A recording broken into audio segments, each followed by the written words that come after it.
उलमा, 1 लाख मदरसे, 3 लाख मस्जिदें, एक तखमीना, एक अंदाजा, इससे ज्यादा ही है, ये मैंने कम से कम बताया है। और इसके बाद हमारी मस्जिदों में नमाजी कितने? सिर्फ 2%। जुमे में देख लो तो 5%। ये 95% मुसलमान कहां है? ईद और बकरा ईद में 10%। ये 90% मुसलमान कहां है? हिसाब तो करना पड़ेगा अपने समाज का, हिसाब तो करना पड़ेगा अपने आप का, हिसाब तो लेना पड़ेगा आपको। हिसाब तो हजरत उमर को भी देना पड़ा था। जब मिंबर पर खड़े हुए, उसी दिन नया कुर्ता पहने हुए थे, जैसे ही खुतबा देने के लिए खड़े हुए, एक नौजवान खड़ा हो गया और खड़ा होकर कहने लगा, उमर, खुतबा नहीं देने दूंगा, पहले इस बात का जवाब दो, ये नई कमीज, ये नया कुर्ता तुम्हारे पास कहां से आया? हजरत उमर ने कहा कि इसका जवाब मैं नहीं दूंगा, मेरा बेटा देगा। बैठ गए। आए मेरे बेटे, कसम है मुझे अपने रब की इज्जत और जलाल की, जब तक इसको सफाई पेश नहीं कर दोगे तब तक मैं खुतबा नहीं दूंगा। उमर फारूक का बेटा उठा और कहता है, आए नौजवान, बैतुल माल में जो चादरें आई थी, सबके हिस्से में एक एक चादर आई। मेरे बाप ने एक चादर जो उनको मिली थी, उसी की कमीज, उसी का कुर्ता बना लिया और पहनकर आ गए।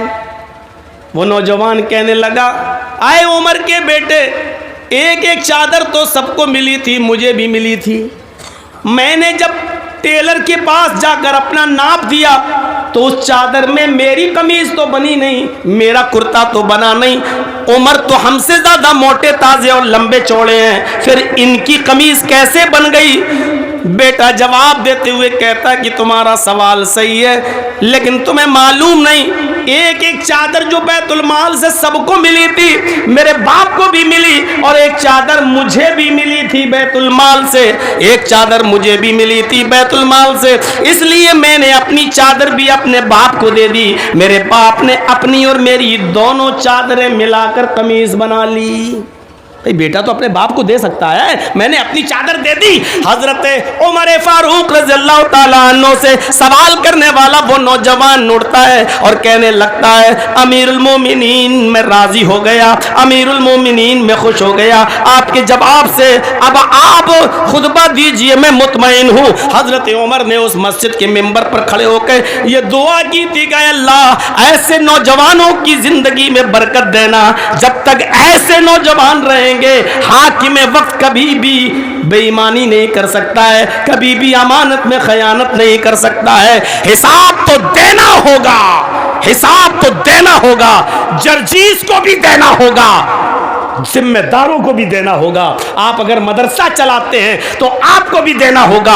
जर्जीस अपने घर का जिम्मेदार है तो जर्जीस को भी हिसाब देना होगा। जर्जीस अगर मगरबी यूपी का अमीर है तो हमें मगरबी यूपी का हिसाब देना होगा। अगर आप बिहार के जिम्मेदार हैं तो आपको बिहार का भी हिसाब देना होगा। हिसाब जिंदा कौमें लिया करती हैं, हिसाब मेरे भाइयों मुर्दों से नहीं लिया जाता है, जिंदों से लिया जाता है। और हाँ, बुरे चीजें और बुरे काम देखो तो गुस्सा भी आना चाहिए। मैं ये नहीं कहूंगा कि आपको गुस्सा नहीं आना चाहिए, मैं आपके गुस्से को रोकूंगा नहीं, गुस्सा भी जिंदों को आता है, मुर्दों को नहीं। लेकिन गुस्सा मेरे भाइयों इस बात पर नहीं आना चाहिए, गुस्सा आए तो इस बात पर आए कि आपकी बेटी अकेली घर से बालिग होने के बाद बेपर्दगी के साथ गई, 2 घंटे के बाद आई तो ये 2 घंटे तक कहाँ थी।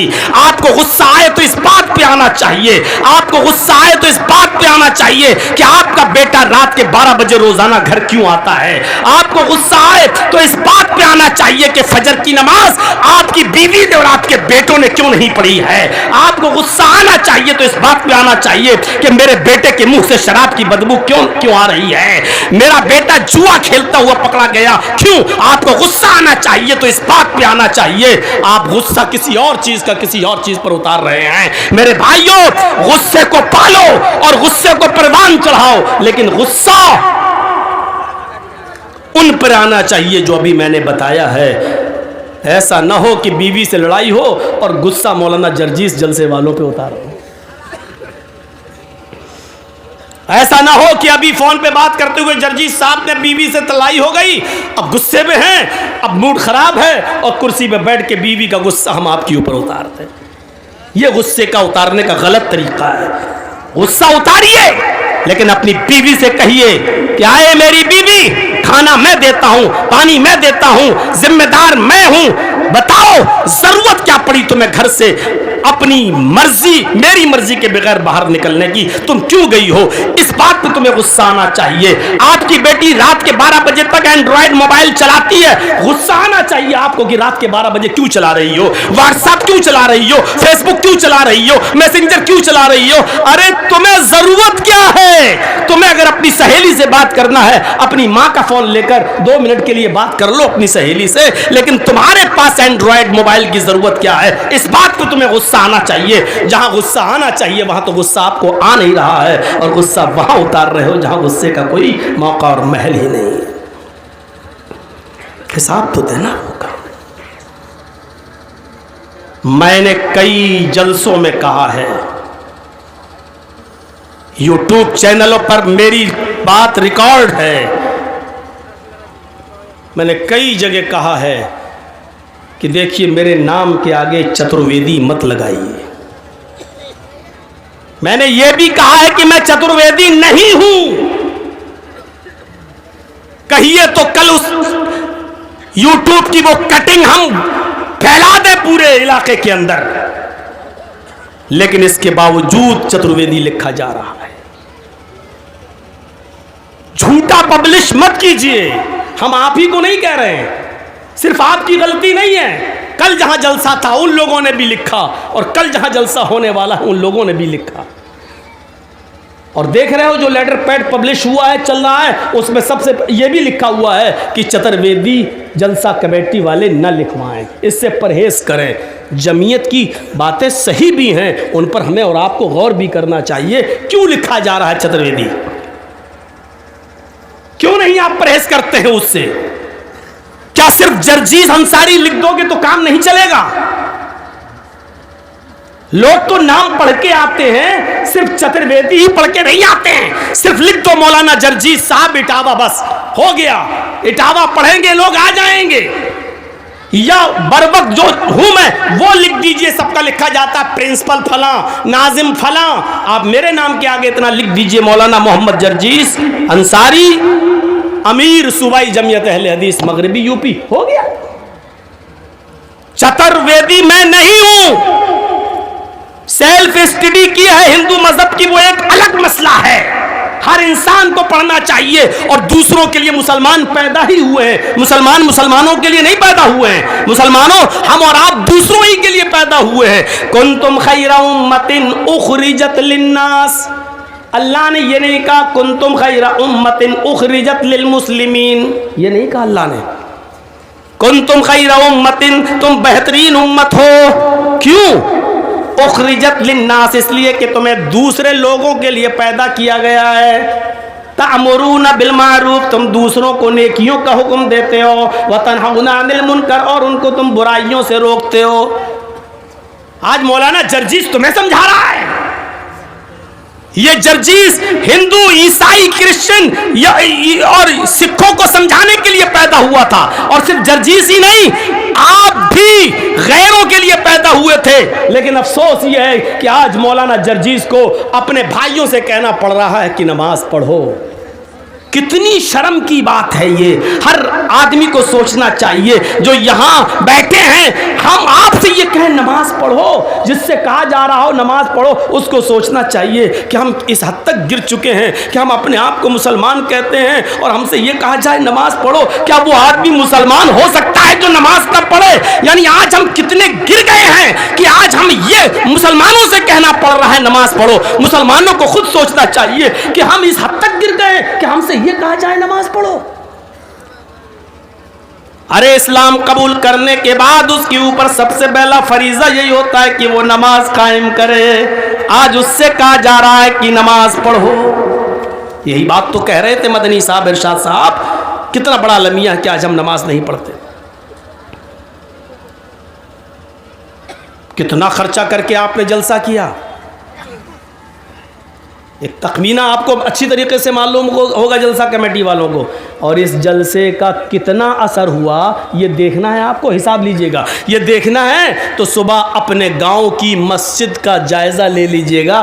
फजर की नमाज पढ़ने के लिए जाइएगा तो जायज़ा ले लीजिएगा इस जलसे में उलमा की तकरीरों का कितना असर हुआ। फजर में आपकी मस्जिदें जवाब दे देंगी ये जलसा कितना कामयाब हुआ और कितना नाकाम हुआ। आपकी मस्जिद इस बात का जवाब दे देगी सुबह फजर में। हमसे मत पूछो, उलमा से मत पूछो, किसी से मत पूछो, मस्जिदें आपको खुद चीख चीख कर पुकार पुकार के बता देंगी कि इस जलसे का इतना फायदा हुआ है। मुहासिबा कीजिए अपना। हजरत उमर फारूक रजी अल्लाह ताला अन्हु को जब नेजा मार दिया गया, मुअत्ता इमाम मालिक पढ़िए, जब नेजा निकाला गया तो पेट फट गया उनका, खून बहने लगा और इसी हालत में वो गशी आ गई और बेहोश होकर गिर गए। जब होश आया तो उनको घर पे लाया गया। किसी ने बताया कि आपकी नमाज अदा नहीं हुई, आप पहली रकात में थे कि नेजा मारा गया और आप बेहोश हो गए, पेट फट गया। उनको जो खिलाया जा रहा था मुंह से, पेट से वो बाहर निकलने लगा। जो पिलाया जा रहा था मुंह से, वो पेट से बाहर। शहद पिलाया गया, पेट से बाहर। जो खिलाया जा रहा, पेट से बाहर। पानी पिलाया जा रहा है, दूध पिलाया जा रहा है, लेकिन वो पेट से बाहर आ जाता है। इस हाल में भी उन्होंने नमाज अदा की। पूछने वालों ने पूछा, अमीरुल मोमिनीन, आपने तो इस हाल में भी खड़े होकर नमाज पढ़ ली है, पेट आपका फट चुका है, आपका पेट फटा है, आपके पेट से खून बह रहा है, जो खिलाया जाता है वो पेट से निकल जाता है, इस हाल में भी आपने नमाज अदा कर ली। अगर आपके बाद किसी की ये कंडीशन हो जाए, खून बहने लगे, पेट फट जाए, आते बाहर आ जाएं, इस हाल में अगर वो नमाज छोड़ दे तो उसके बारे में क्या हुक्म है? हजरत उमर फारूक कहते हैं अगर वो होश में है तो इस हाल में भी उसको नमाज पढ़ना पड़ेगी। पूछने वालों ने फिर पूछा, अमीरुल मोमिनीन, नमाज तो पढ़ना पड़ेगी, लेकिन इस कंडीशन में अगर वो नमाज छोड़ दे तो उसके बारे में आप क्या फरमाते हैं? तो हजरत उमर ने ये फतवा दिया, ला हज्ज फिल इस्लाम लिमन तरक अस्सलाह। मुअत्ता इमाम मालिक उठाकर देख लो, ऐसे आदमी का कि पेट फट गया हो और खाना पानी पेट से निकल रहा हो और होश में हो, इसके बावजूद अगर वो नमाज नहीं पढ़ता है तो इस्लाम के अंदर उसका कोई हिस्सा नहीं है। इस कंडीशन में अगर होश में है तो नमाज ना पढ़े तो उसका हिस्सा नहीं है इस्लाम में। अब आप अंदाज़ा लगा सकते हैं। जर्जी साहब बहुत अच्छा बोले, बाहर जाके चाय की दुकान पे ये बातें कर लेना, क्या तकरीर करी, बातें कर लेना, सब कुछ सही, लेकिन फजर की नमाज में अगर मस्जिद में नहीं आए तो समझ लो कि आपने किसी आलिम की बात ही नहीं मानी, आपने ये जलसे में सवाब हासिल नहीं किया है, आपने सिर्फ अपनी आंखें फोड़ी हैं और अपनी रात बर्बाद की है। हिसाब तो लेना पड़ेगा अपने आप को। कुरान हमें कहीं इस अंदाज से डराता है, या अय्युहल्लज़ीना आमनू क़ू अनफुसकुम व अहलीकुम नारा, ईमानो वालो तुम अपने आप को भी जहन्नम के अजाब से बचाओ, आग से बचाओ, और अपने अहलो अयाल को भी जहन्नम के अजाब से और जहन्नम की आग से बचाओ। हमें अपना भी हिसाब करना है, अपने अहलो अयाल का भी हिसाब करना है। आज हमारा बच्चा अगर दिवाली की फुलझड़ी चलाते हुए थोड़ा सा जल जाए तो आप उस बच्चे को हाथ जल जाने पर भागते हुए आप अपने इलाके के करीब के हॉस्पिटल में ले जाते हो, आप अपने बच्चे की मरहम पट्टी करवाते हो, आप अपने बच्चे को आग में नहीं जाने देते हो। मेरे भाइयों, जहन्नम की आग दुनिया की आग से कई गुना खतरनाक, कई गुना ज्यादा गर्म। फिर आपका बच्चा आपकी आंखों के सामने जहन्नम का टिकट खरीदता है, जहन्नम के काम करता है। आप कैसे गवारा कर लेते हैं कि आपका बच्चा आपकी आंखों के सामने गुनाह कर रहा है और जहन्नम का टिकट खरीद रहा है, लेकिन हम अपनी बीवी और बच्चों को जहन्नम की आग से बचाने की कोई फिक्र नहीं होती है। हाँ, जरा गौर तो करो। एक जमाना था, अल खसाइस अल कुबरा पढ़िए, अल खसाइस अल कुबरा पढ़िए, अल्लामा स्यूती रहमतुल्लाह अलैह की। हजरत उमर फारूक का बेटा घोड़ा दौड़ाते हुए आया, हजरत उमर का बेटा घोड़ा दौड़ाते हुए आया और घर में आते ही कहने लगा, अब्बू घर में क्या पका है? उमर से, अब्बू घर में क्या पका है, भूख लग रही है। बाप ने हांडी की तरफ इशारा किया कि ये खाना रखा है, खा लो। बेटे ने जैसी हांडी का ढक्कन उठाया, क्या देखता है कि उसके अंदर, उस हांडी के अंदर लौकी पकी हुई, आपके यहाँ उसको जो भी कहते हो, लंबी सी हरे रंग की होती है, कहीं कहीं कद्दू भी बोला जाता है, हमारे यहाँ उसको लौकी कहा जाता है। अल्लाह के नबी को ये लौकी बहुत ज्यादा पसंद थी। गोश्त जब बनता था तो आप इस कद्दू को, इस लौकी को उस गोश्त में डाला करते थे। हदीस के अल्फाज है, फिर गोश्त से ज्यादा लौकी के डेले, लौकी के टुकड़े आप तलाश कर करके खाया करते थे। लेकिन सिर्फ लौकी बच्चे ने देखी, हजरत उमर फारूक के बेटे ने कहा, अब्बू ये तो लौकी है। फरमाया हाँ, तो नाक चढ़ाया ऐसे, बस ये भी कोई खाने वाली चीज़ है, ऐसे कहा अपने बाप की तरफ, ये भी कोई खाने वाली बस चीज़ है, नहीं कह पाया। ये भी कोई खाने वाली, नहीं खा रहा हूं। क्यों? इतनी देर में वो देख चुका था कि मेरे बाप का हाथ तलवार की मियान पे मचल रहा है, हरकत कर रहा है। कहता नहीं, खा रहा हूं। जब खाना खा चुका तो बाप ने सिर्फ एक ही जुमला कहा, बेटे आज इस कद्दू को खाने से मुंह बना लिया, आज मुंह बिगाड़ लिया। तुम्हें मालूम नहीं था इसलिए मैंने नजरअंदाज कर दिया। याद रखना, ये लौकी ये कद्दू मेरे नबी की महबूब सुन्नत है। हमने अपने रसूल को देखा है कि गोश्त के अंदर लौकी के कद्दू के डेले उठा उठा के खाया करते थे। अगर आइंदा मेरे बता देने के बाद भी अगर लौकी से मुंह बनाया, इसको देखकर अगर मुंह बिगाड़ा, तो मैं ये नहीं समझूंगा ये मेरा बेटा है, मैं ये समझूंगा कि मेरे रसूल की महबूब और पसंदीदा सुन्नत से जो खाते हो आपको पसंद थी, उससे ये नफरत करने वाले की गर्दन है, मैं तेरी गर्दन को तन से जुदा कर दूंगा। इस वाक़े के बाद अब हम अपने बच्चों का जायजा लें। मुझे मोबाइल चाहिए, तो 3,000 का नहीं 15,000 का मोबाइल आ जाएगा। 15,000 वाला चला रहा है तो उसको एप्पल का मोबाइल आ जाएगा। क्या करें, 4 लड़कियों के बाद एक ही लड़का मिला है, इसलिए हम इसका दिल तोड़ना नहीं चाहते। जो अल्लाह 4 बेटियों के बाद एक बेटा देने पर कादिर है, वो 4 बेटियों के बाद उस बेटे को लेने पर भी कादिर है। याद रखो, जब उस बेटे की मोहब्बत में इतना अंधा हो गए हो कि जायज और नाजायज नहीं देखते हो, अगर अल्लाह ने थोड़ी सी भी उसकी ऊपर नजर डालकर उसको उठा लिया तो तुम्हारे ऊपर क्या बिगड़ेगी, या उसको कैंसर की बीमारी में मुब्तला कर दिया तो तुम्हारे ऊपर क्या बीतेगी। अगर डॉक्टरों ने यह कह दिया कि अपने बेटे को ले जाओ, अब हम अस्पताल में सारा तरीका खत्म हो चुका है, अब जितने दिन तुम्हारा बेटा जिंदा उसकी खिदमत कर लो, अब ये 5 दिन से लेकर 20 दिन के अंदर कभी भी जा सकता है, अब इसका पीरियड पूरा हो चुका है, इसका जमाना पूरा हो चुका है, उस वक्त तुम्हारे दिल के ऊपर क्या गुजरेगी।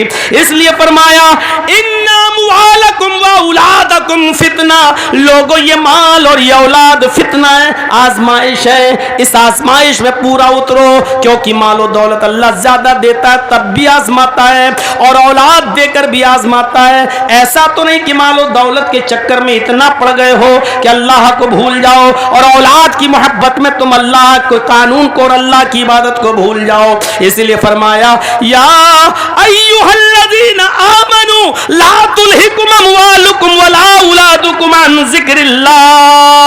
आई ईमानो वालों, कहीं ऐसा ना हो कि तुम्हें तुम्हारे माल और तुम्हें तुम्हारी औलादें अल्लाह के जिक्र से गाफिल कर दे।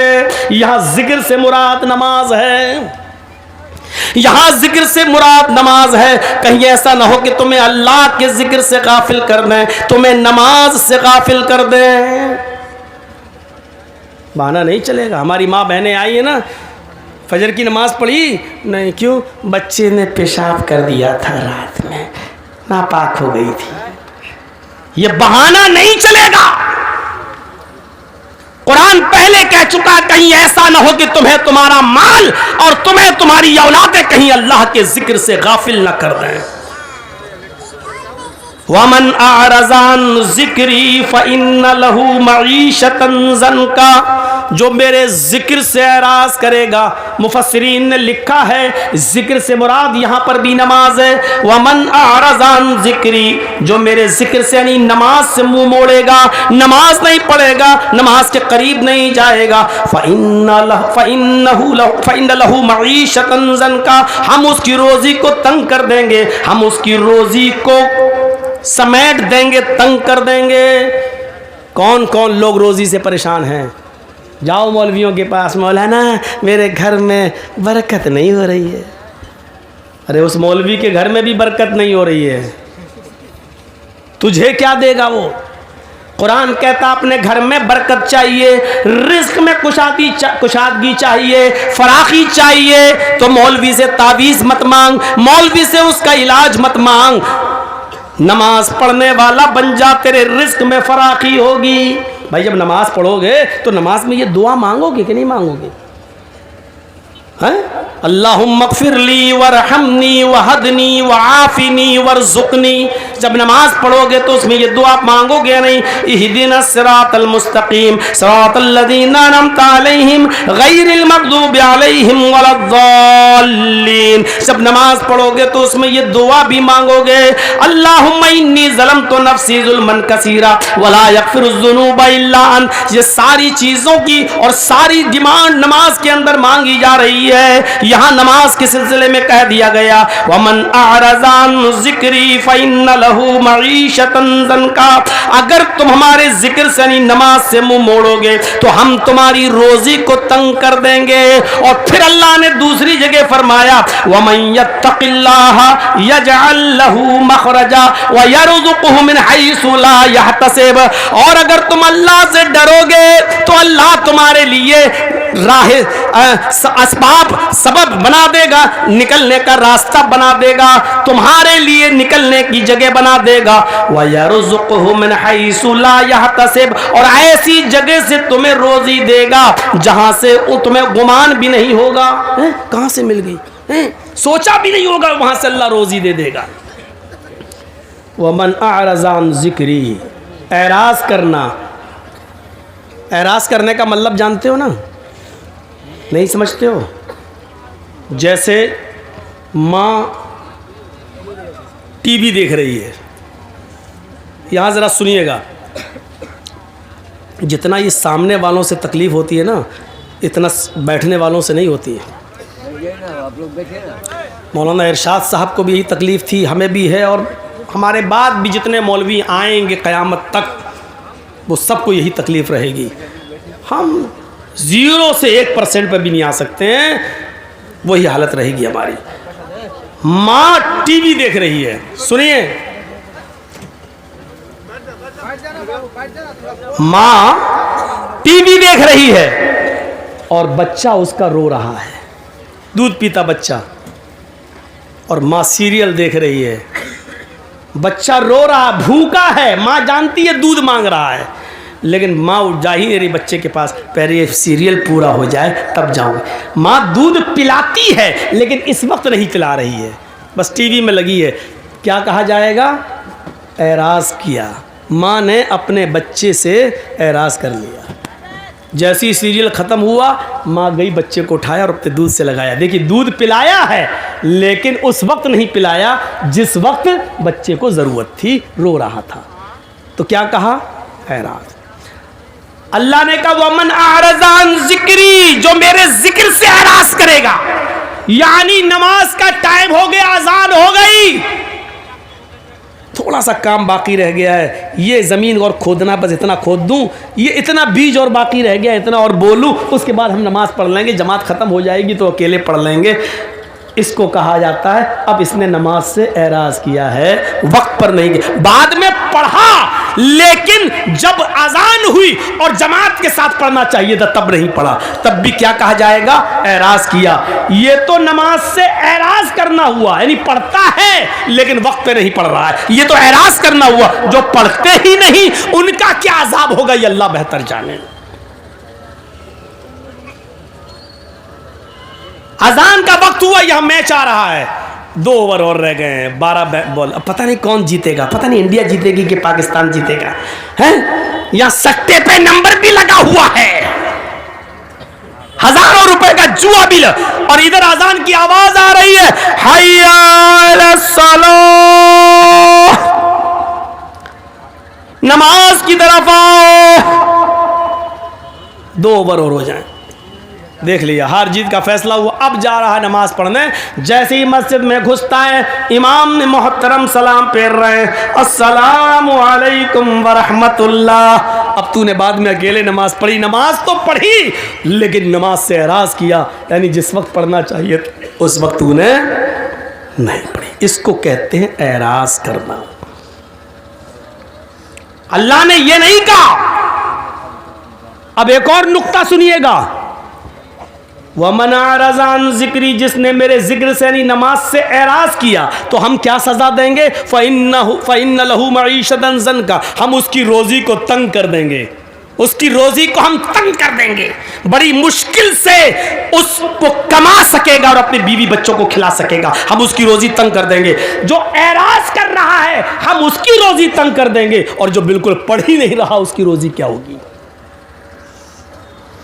जो दूर है, सिर्फ जुमे आता है मस्जिद के अंदर, वो आदमी गौर करे कि उसकी रोजी क्या होगी। दुनिया का कोई भी मौलवी क्या, अगर सऊदिया के इमाम हरम भी आ जाए तो तुम्हारे रिस्क में इजाफा नहीं कर सकते।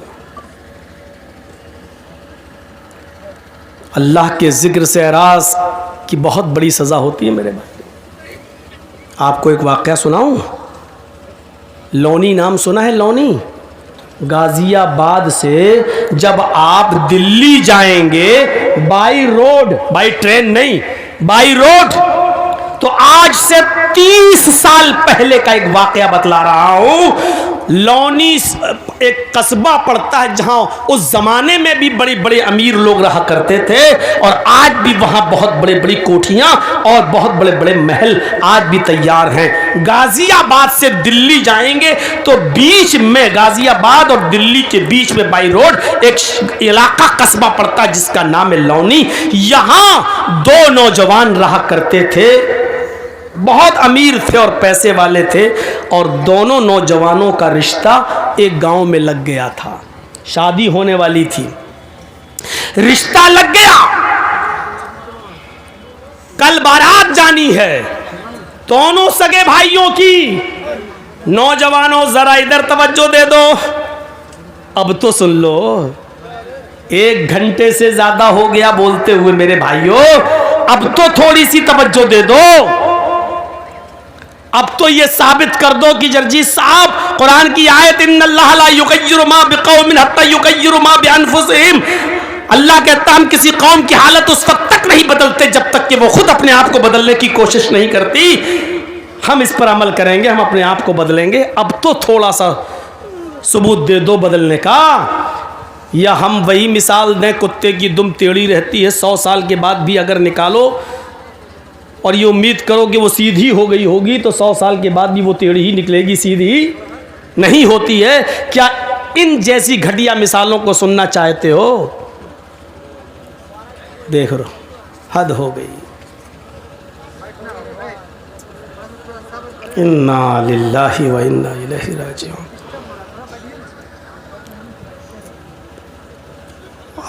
इनका ये मोबाइल क्यों चल रहा है? ये आप कैसे वीडियो बना रहे हैं? नहीं तो आपको किसने परमिशन दी?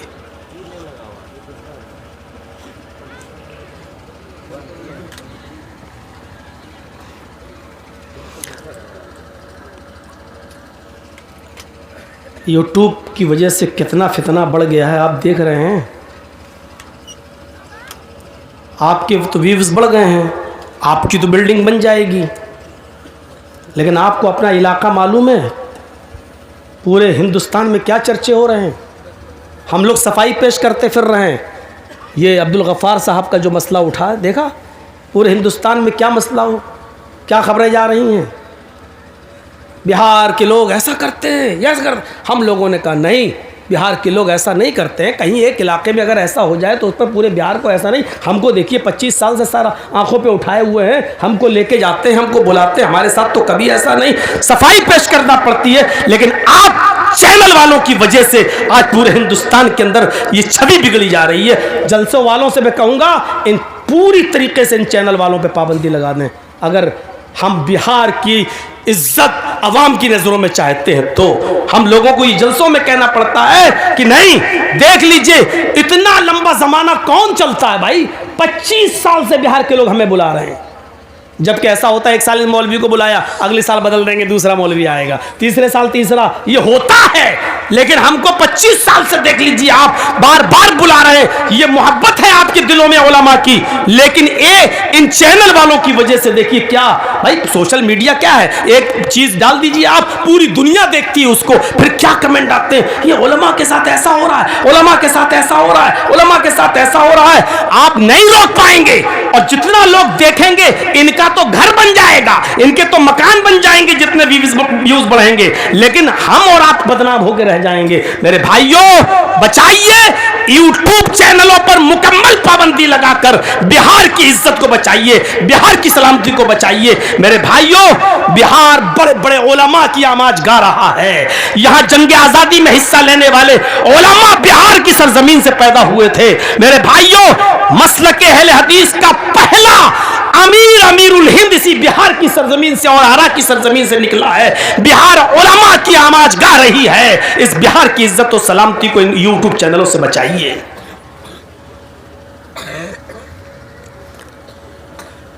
हाँ, एरियों का फर्क होता है, कहीं कुछ चलन है, कहीं कुछ चलन है। अब हमारे इलाके के अंदर 10 बजे जलसा खत्म हो जाता है, परमिशन ही नहीं है। लेकिन जिन इलाकों में रात रात भर जलसा चलता है, मेरे भाइयों उनकी भी अपनी कुछ मजबूरी है, बेचारों की है, उनकी अपनी मजबूरी है। तो तमाम लोगों को मिल बैठकर इस पर सोचना पड़ेगा कि अगर आप चाहते हैं कि रात के जलसे बंद हो जाएं, तो फिर इन मदरसों वालों के लिए आपने क्या सोचा है।